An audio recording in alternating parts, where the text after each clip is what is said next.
I guess on the first episode, I said, my cars are going to shape the world. Engines blazed, sparks ignited and steel yielded under the hands of a craftsman who could forge dreams from scrap. But then without warning the noise ceased. The garage fell silent, the videos vanished and fans were left to ponder a single chilling question: how does an individual with such deep talent, passion, and creativity suddenly disappear from the very world they inspired? This is the poignant saga of Chad Hiltz of Bad Chad Customs. A life dedicated to building that captured global admiration only to face an abrupt and mysterious stop. It's not what you have, it's what you can make. Chad once said, "I guess on the first episode I said, my cars are going to shape the world." He built them from found objects taken from everything. I'm not happy with all my mistakes. From refuge to reality, Chad Hiltz was far more than a simple car builder. He was an artist who transformed discarded metal into mobile sculptures. Where others saw broken junk, he saw untapped treasure. Armed with little more than wire hangers, rusted steel fragments, and sheer tenacity, Chad crafted vehicles that captivated audiences globally. His gift didn't just construct cars. It generated a feeling of excitement and genuine hope. At his side was Jolene McIntyre, his devoted partner in life and vision. Together, they made Bad Chad Customs something greater than a TV series. It became a powerful testament to effort, partnership, and perseverance. Viewers witnessed love, struggle, and ingenuity all woven into the fabric of the show. Then, nearly without a trace, the program ceased airing. There was no concluding farewell and no clear statement. Fans were left bewildered, desperately wondering what force could halt such an inspirational journey. To fully grasp the ascent and sudden disappearance, one must begin at the genesis. Chad Hiltz was born on the final day of August in 1971. His parents, Doug and Patricia, raised him in a small town where the persistentro of machinery was commonplace. Chad's father ran the White Rose gas station, and it was there, amidst the scent of gasoline and motor oil, that his automotive passion took root. A distinct childhood memory remained, working alongside his father on a three-window 1934 coupe. That formative experience ignited an enduring spark within him. From that point on, cars were not mere transports for Chad. They became vehicles for expressing creativity, liberty, and pure delight. As he matured, Chad attempted a conventional path. He attended college and even completed an auto bodywork course, but formal education never suited his independent spirit. He experimented with various jobs, including stints in grain mills and other trade. Yet nothing felt right. The unwavering impulse to build, create, and perpetually experiment with cars never subsided. This drive eventually led to the establishment of Green Goblin Customs, a humble garage that became his sanctuary for creation. There, Chad fabricated unbelievable vehicles using whatever resources he could locate, issuing pricey equipment or pristine materials. He frequently substituted coat hangers for welding wire and repurposed metal others had discarded. His imagination and dexterity rendered the impossible achievable, and people started taking notice. What made Chad Hiltz unique wasn't solely his craftsmanship but the vision in his mind.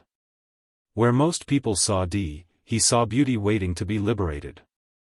Locals often joked he could construct a bata from mere chicken wire and willpower. This singular perspective, combined with his authenticity and forthright personality, quickly earned him a dedicated following who admired both his mechanical work and his character.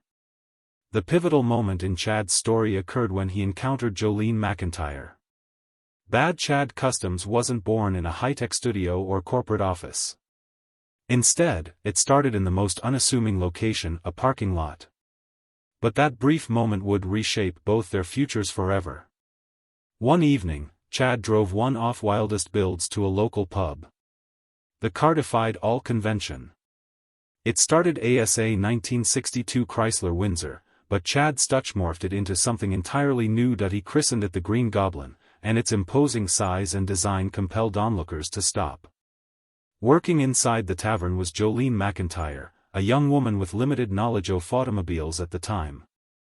A friend persuaded her to step outside and examine the strange vehicle. The car was bold, audacious, and original. But what captured Jolene's attention even more was the man who built it. That initial interaction was unplanned, yet profoundly impactful. An immediate connection formed between Chad and Jolene. It marked not just the beginning of a romance, but the dawn of a creative alliance. Chad possessed the talent to sculpt metal into art, while Jolene offered sharp organizational skills and a natural aptitude for business. Their strengths were distinct, but together they formed a perfect team. They recognized what fans worldwide were beginning to see. A compelling narrative worth sharing, an unmatched builder, and a partnership too real to be fabricated. 2019, Bad Shed Customs officially launched on Discovery. The modest Gaugian Highway 358 near Canning, Nova Scotia, instantaneously became a global focal point. What resulted was a show unlike any other in the automotive world. There were no bright lights, manufactured conflicts, or cheap tricks. Instead, it featured Chad, Jolene, and their tireless team pouring sweat and soul into every creation. They took discarded parts and molded them into aspirations, and fans cherished every moment. Across 2 compelling seasons and 15 memorable episodes, Bad Chad Customs became a unique gem in automotive broadcasting. The show didn't prioritize speed or slick editing. It focused on storytelling on 4 wheels. Viewers go on intimate look at every weld, every paint stroke, and every inventive leap. Each build carried emotional weight, and many of the cars felt less like projects and more like characters in their own ongoing narrative. Among the standout creations was the resurrection of a 1969 Chevrolet Camaro. This car exemplified Chad's rare gift. It wasn't merely restored, it was reborn. Blending the power of classic muscle with novel custom modifications, Chad and his crew engineered a masterpiece that reminded viewers why the Camaro was so beloved initially. Another highlight was the revival of a long-forgotten pickup truck discovered in an old barn. Instead, overshaping it entirely, Chad opted to honor its past. He retained its natural wear and age character, simply providing it with air in its existence. The truck became more than transportation. It became a rolling piece of history carrying its past forward. And then came the stunning 1955 Chevrolet Bear. This project was a complete frame-up restoration demonstrating Chad's respect for tradition, yet heinously integrated modern refinement. With meticulous upgrades to both aesthetics and performance, the Bear became a perfect fusion of vintage elegance and forward-thinking innovation. Watching that car leave the shop felt like witnessing a legend's return. Another unforgettable project was the 1972 Pontiac Firebird. What started as a relic shell transformed into a powerful living machine. Chad installed enhanced suspension, custom interiors, and a fierce identity that made it dominant on the road. It was more than our build. It was a transformation. Muscle car aficionados respected its raw capability, while modern enthusiasts admired the contemporary touches. The Firebird stood as a perfect amalgamation of classic muscle and Chad's distinctive style. People shared their own vehicle projects, discussed episodes, and posted tributes to Chad's unparalleled creations. What began as a series evolved into something much larger. It became a movement where car lovers globally felt united by passion, creativity, and the conviction that something extraordinary could arise from almost nothing. In the year 2020, things were progressing smoothly for Bad Chad Customs. A new season was in development. The team was ready. The shop was full of works in progress and the network had given the green light for the show's return. Supporters were buzzing with anticipation, eager for the next stunning car to roll out. Then the world was fundamentally disrupted. A global health crisis abruptly halted daily life. Plans were scrapped, timelines were erased, and the shop, typically vibrant with noise and ideas, fell utterly silent. The momentum that had built for so long faded instantly, leaving both the crew and the fan base deeply disappointed. The show's sudden vanishing left viewers confused and unsettled. After 2 solid seasons filled with ingenuity and heartfelt stories, the series simply concluded without a closing. There was no special finale, no network update, and an official word. For those who had followed every step of the journey, the silence was agonizing. Like countless other businesses, television production faced severe obstacles during that period. But for Bad Chad Customs, the challenges were amplified. The show relied on a small team working intimately in a shared space. The shop was unsuitable for remote work, and the projects demanded intensive hands-on collaboration. Safety mandates and restrictions on gatherings made continuing the same way impossible.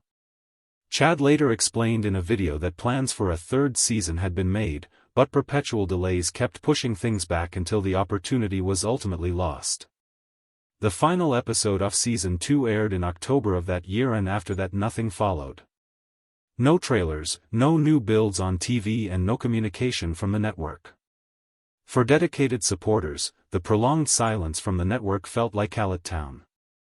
Fans were desperate to understand what had gone wrong. Discussions began to fill online forums, and various theories and rumors started to circulate. Some speculated Chad voluntarily stepped away from the limelight.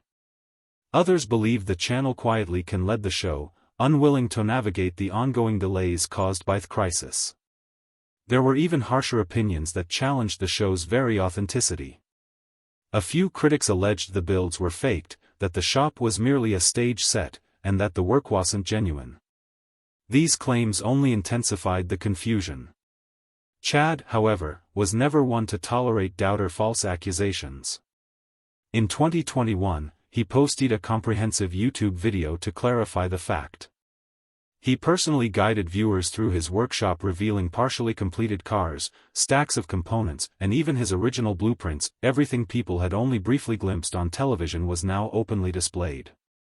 Through this, he demonstrated that the projects were completely real. Every piece of metal, every grueling hour of labor, and every misstep along the way had been authentic.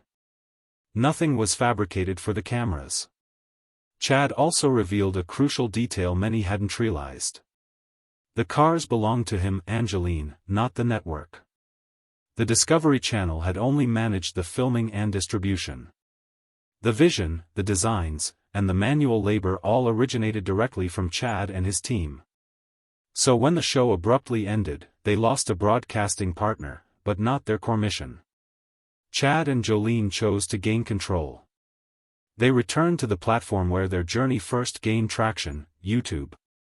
As the adage suggests, where there is a will, the reese away. This time the dynamic was different. Free from producers or rigid schedules, the videos became more candid and detailed.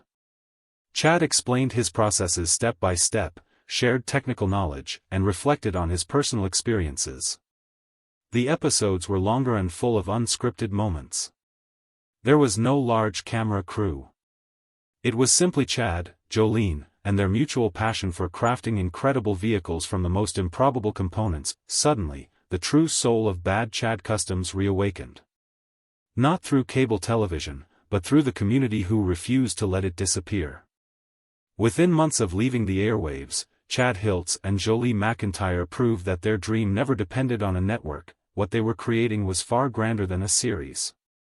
It was an enduring movement fueled by innovation, grit, and the backing of a voted community. Returning to the digital space where it all began, the couple dedicated themselves fully to YouTube.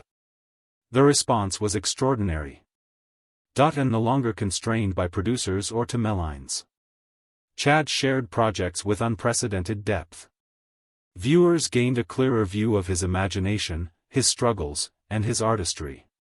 Meanwhile, Jolene provided the structure and organization that kept the content steady and professional. The roster of builds astonished even longtime fans.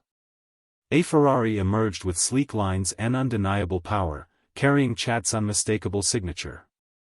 A vintage Jaguar was stripped, repainted, and polished until it shone as if it had just left a 1960s showroom. A battered 1940 Plymouth nearly consumed time was meticulously revived as a proud tribute to history. Perhaps the most exciting highlight was a new YouTube miniseries, Bad Chad Builds Another Bugatti. Serving as a spiritual successor to the project that first brought him fame, it provided comprehensive behind-the-scenes access blended with storytelling and technical skill. Each upload drew tens of thousands of viewers, adding to the momentum. Chad's son, Colton, began featuring on camera. The dynamic between father and son added a new dimension of warmth and